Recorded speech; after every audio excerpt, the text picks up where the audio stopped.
Time for me to introduce, and I'm very proud and privileged to be able to do this, to introduce our speaker for tonight, the Honourable Bob Carr. Now, Bob Carr, as the cliche goes, really needs no introduction, but you're going to have one anyway, and it's not going to be that short, although it won't be that long either. Bob Carr is a journalist, an educator, a politician, an academic, a historian, but above all, he's a very public man. And that's his own description in his first book, Thought Lines. And I think that's very appropriate. Now, I first met Bob when I migrated to Australia to become the assistant editor of the Bulletin countless years ago, working for the irascible but admirable Donald Horne, author of The Lucky Country. And Bob, too, was a journalist at the time, and a very, very good one at that. But unlike me, he went on to greater things.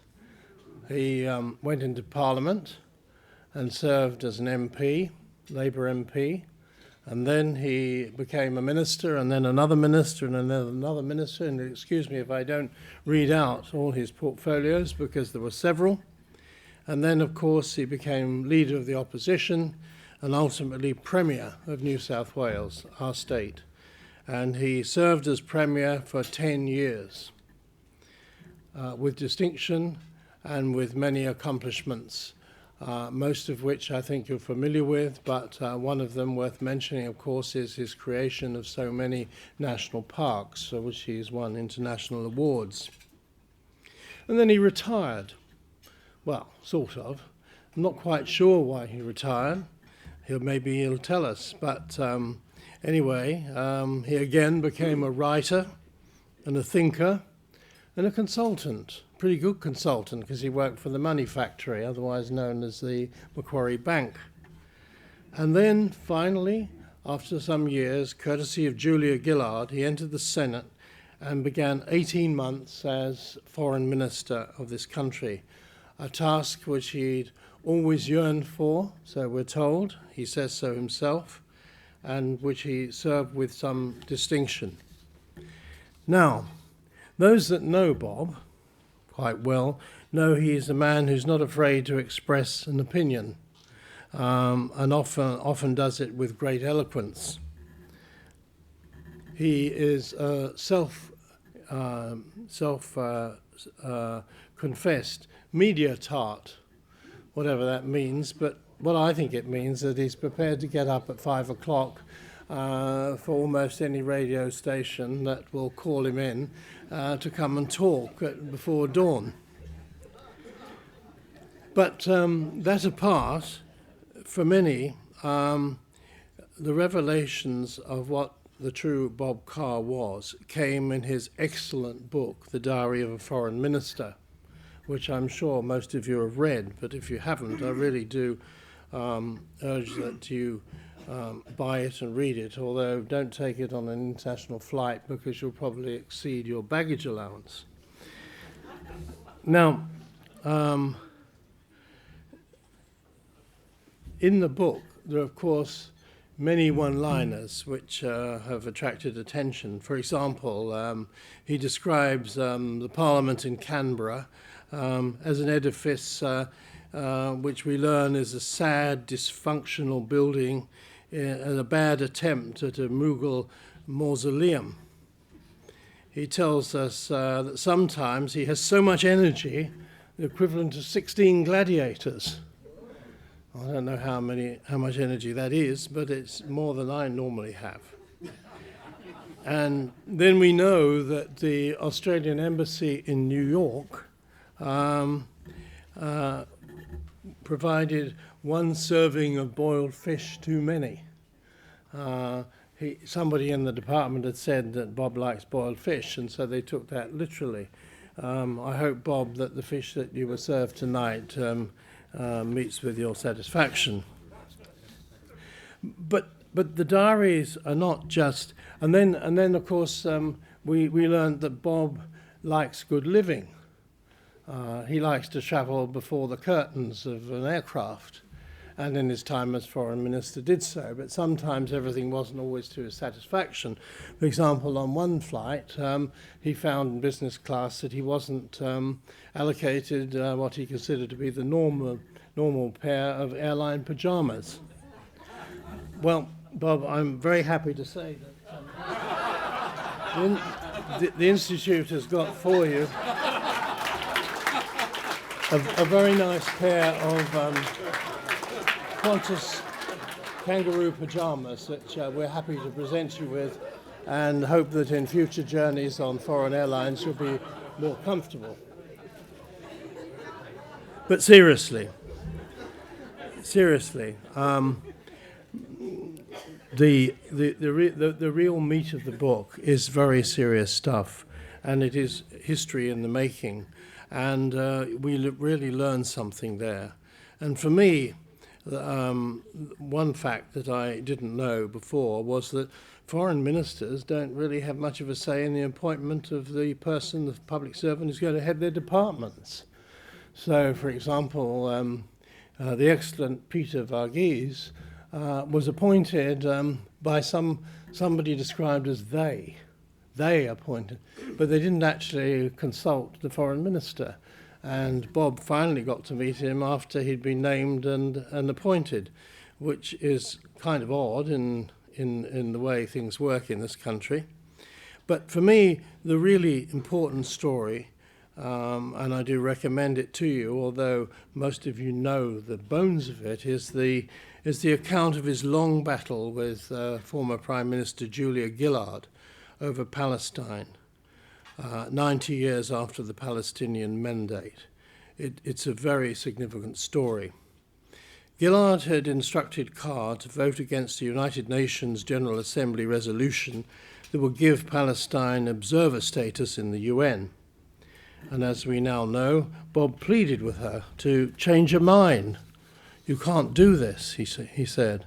But she insisted many times it was her call as Prime Minister to make these decisions. At a cabinet meeting, 9 ministers supported the resolution, against only 2 backing Gillard. But the Prime Minister still insisted, again, it's my call. Sorry, I'm my call. There was then a hiatus and an intense period overnight of lobbying, with the threat of a caucus resolution on the issue before the Prime Minister realised that she was going to lose that resolution, and she backed down. So the suggestion was made by the Prime Minister, or by Bob actually, to the Prime Minister that Australia should abstain. And it was a seminal moment in foreign policy. We await now Julia Gillard's version of affairs, because that will come up, I believe, next month. Now, Bob now has retired from active politics, but nonetheless is still involved heavily in foreign affairs. And his present position is head of the Australia-China Relations Institute of the University of Technology in Sydney. And it's in that capacity that we welcome him here tonight, and we're pleased to see that people from the university are also here with us in the audience. So Bob is going to talk to us about history and international relations. Bob, the floor is yours.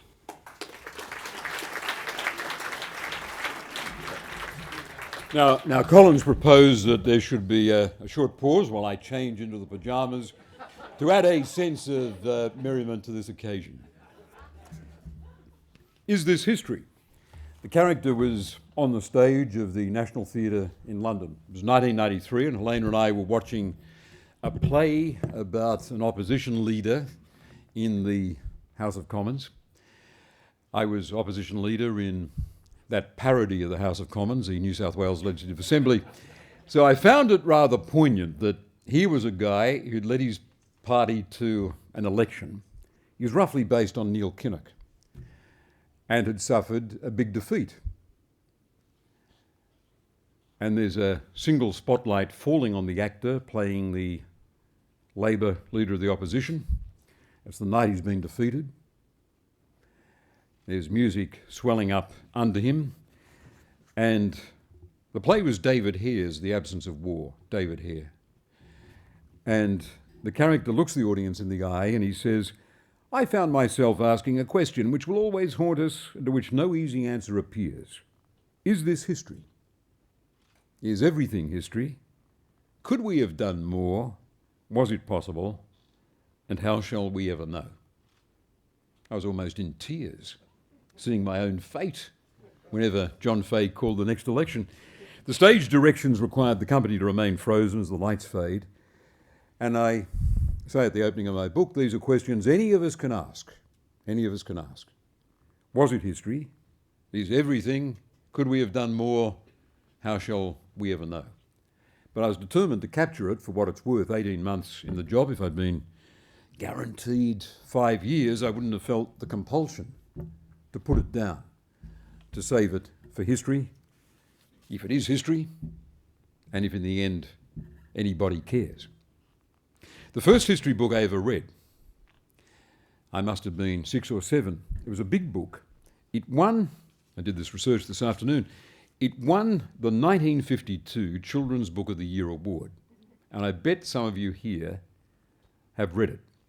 It was called The Australia Book. The Australia Book. Someone's expired at the memory. It's,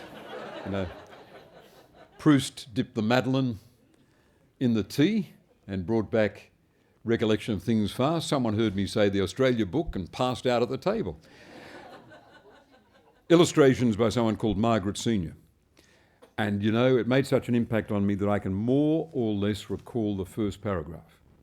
With a beautiful illustration of an Aboriginal Australian on a rock, drawing the outline of a kangaroo.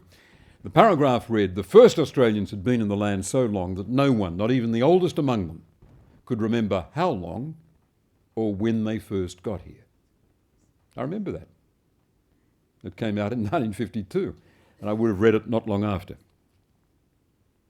I've never had any difficulty as a result about accepting that there were people on this continent before us. It was there in my first history book. I remember seeing a wonderful presentation of history, The West, television series, The West. And it made a point to me about Australian history, although it was about American history, about the story of the American West. December 29, 1890, at Wounded Knee, an encampment of 150 Lakota Indians, surrounded by US cavalry, who opened their machine guns on them and killed them all, men, women, children. And watching this in this brilliant documentary, it was as if you'd been punched in the stomach. You're hit by the tragedy of this atrocity.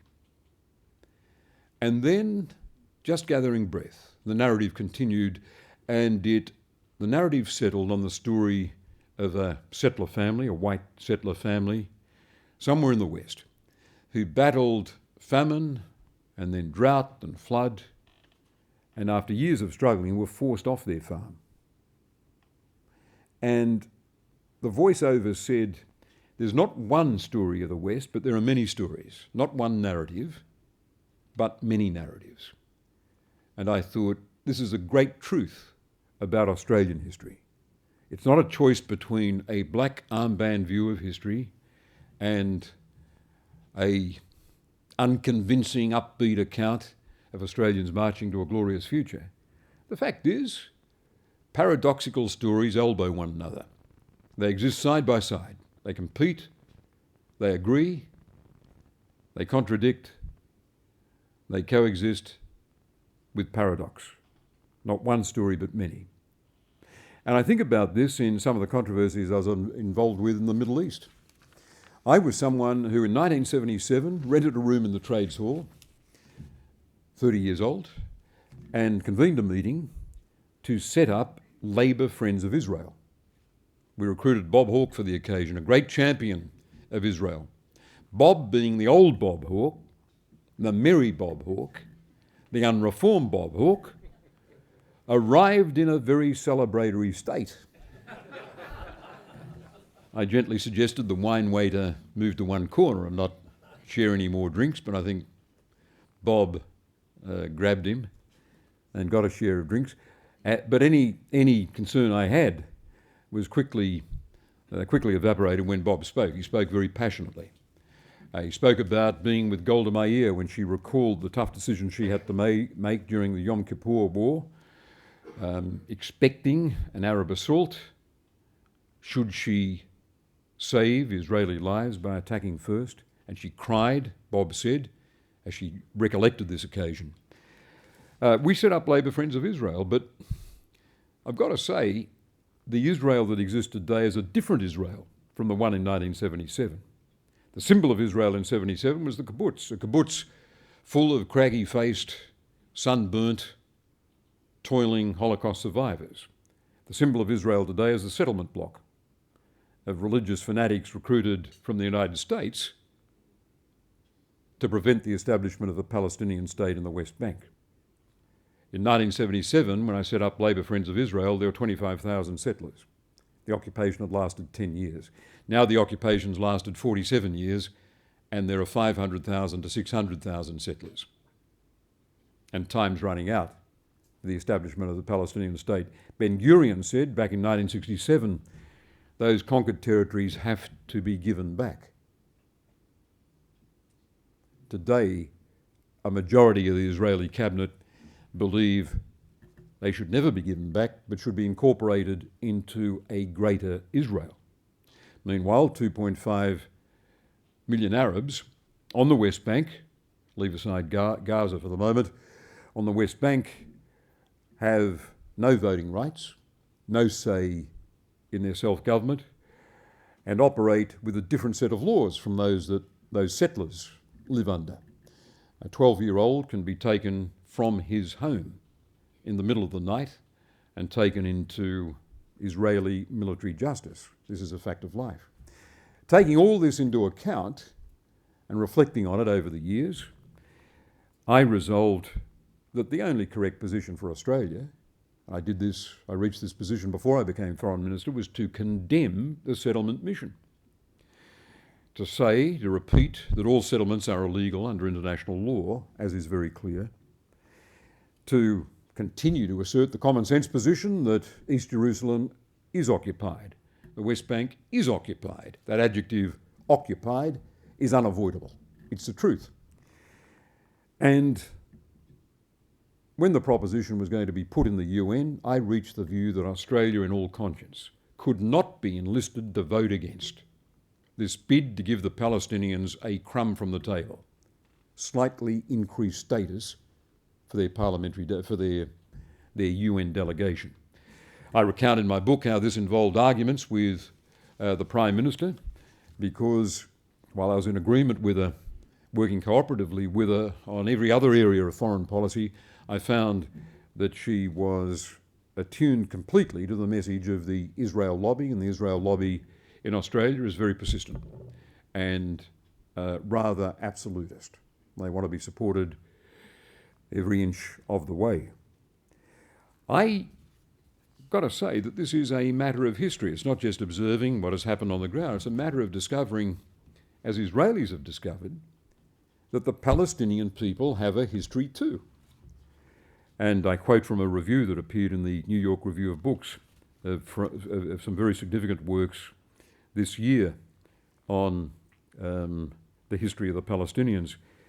And the review says, many in Israel and in the West may believe Palestinian fears of their eventual confinement in a collection of Bantustans to be irrational, or simply a ruse to discredit the Israeli government. But the plausibility of those fears has been confirmed by an Israeli historian, Benny Morris, who dived into the records of the Israeli Defence Force for those seminal years in the creation of the State of Israel, 1947, 1948. And he found that the dismantling of Palestinian society, the destruction of Palestinian towns and villages, the expulsion of 700,000 Palestinians from those towns, those houses, Some of them are of course, the forebears of Palestinians living in the Gaza Strip today. That all of this was not an accident. Rather, the records of the IDF, of the Israeli Defence Forces, confirmed it was a deliberate and planned operation intended to, quote, unquote, cleanse. That's the term used in the Israeli documents, those parts of Palestine assigned to the Jews as a necessary precondition for the emergence of a Jewish state. Danny Morris, and it's a great tribute to the Israelis that their freedom encourages an historian to speak out about such neurologically sensitive matters as the foundation myth of the state. Morris says Ben-Gurion, the great founder of Israel, was a transferist. That is, wanted to transfer the Palestinian population. The historian who's revealed all this actually agrees that this was right, but criticises Ben-Gurion for not going far enough, for not getting all of the Arabs out of what would be the Jewish state. It's interesting. This is the work of a scholarly historian who does what all historians do, burrows into the files, and brings to our attention a narrative we didn't know existed.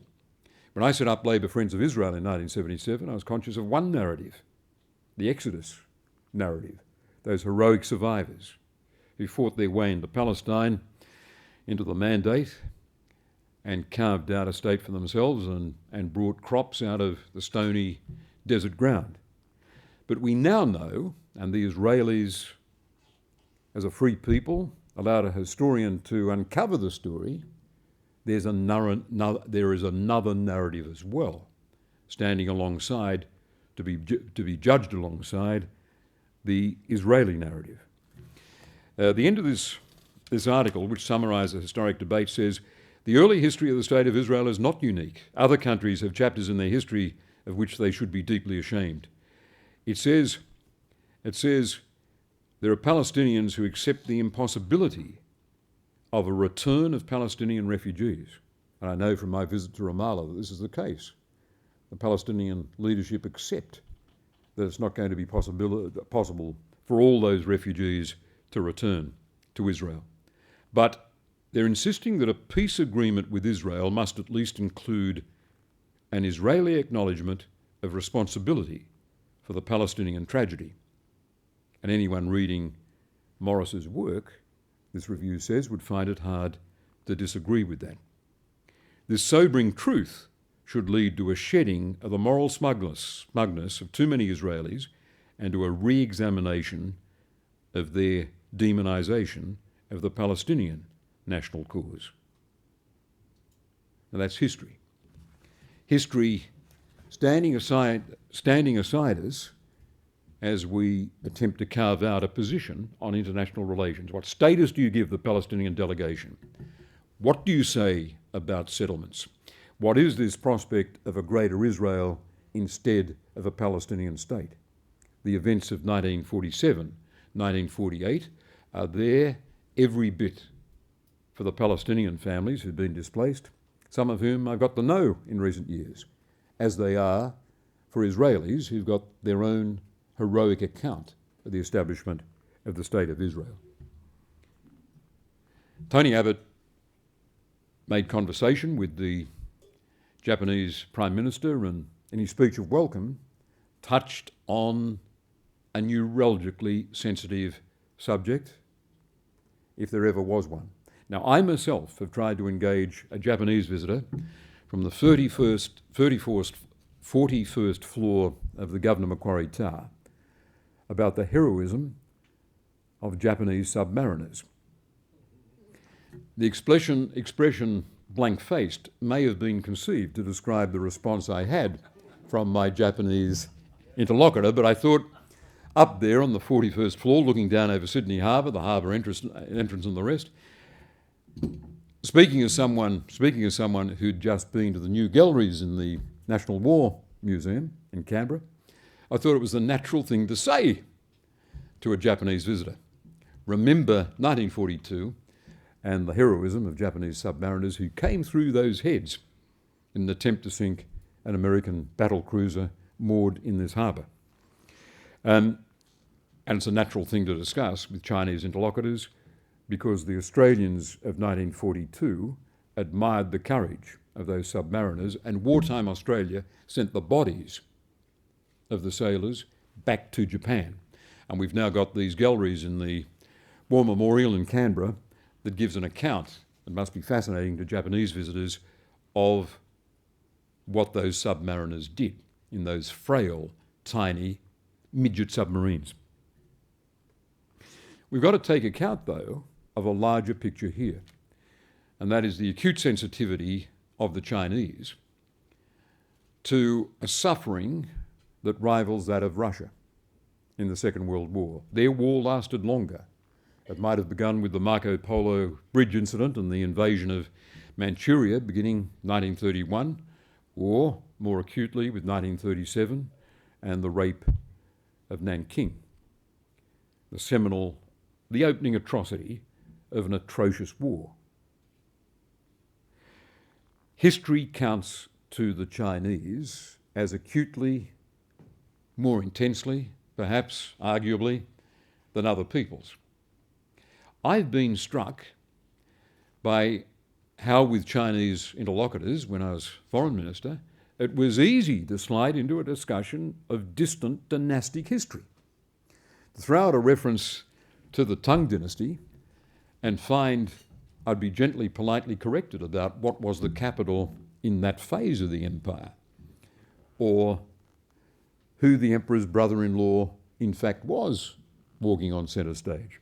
I said to a meeting, I had some Chinese students from UTS recently and last week, and I was chatting with them about my fondness for Chinese history, and I said, I'm reading a book at the present time entitled 1587, A Year of No Consequence, about the Ming dynasty.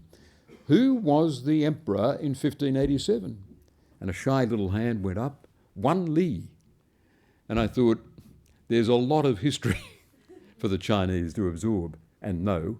Strikingly to me, it's possible to engage about the battles that marked the end of the Qing, about the holdout in Taiwan, about very complex dynastic history, about 4,000 years of it.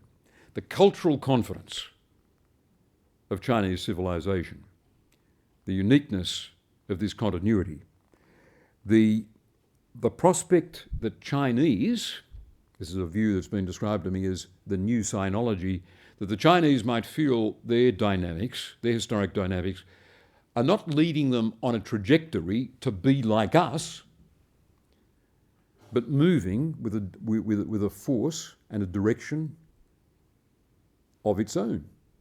Why might the dynamics of Chinese history be bringing them to be like the West? Why might they not be evolving with 4,000 years propelling them in a different direction to a different landing? World War II. With ACRI, I'm very keen to commission from an historian. We need someone who can communicate to Australians a description of the Second World War in Chinese memory. The Second World War in Chinese memory. Among the other research projects I'm interested in exploring, I'll share these with you because I'd welcome contributions and reflections from you. I've commissioned a paper on the East China Sea, Does ANZA Supply? We hope to have that ready for release in early November. We're doing some interesting work with the law faculty at UTS on intellectual property and the threat to it posed by fake products coming in from China. Doing this in collaboration with Chinese customs and Chinese IP experts. Confidence building between the Chinese and Australian military is another paper we'll produce. A strategic partnership with China, what does it mean? Julia Gillard and I arrived at one with the Chinese leadership in 2013.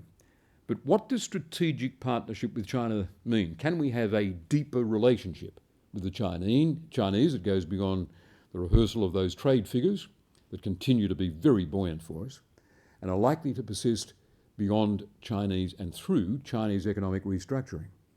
What does it mean to have a strategic partnership?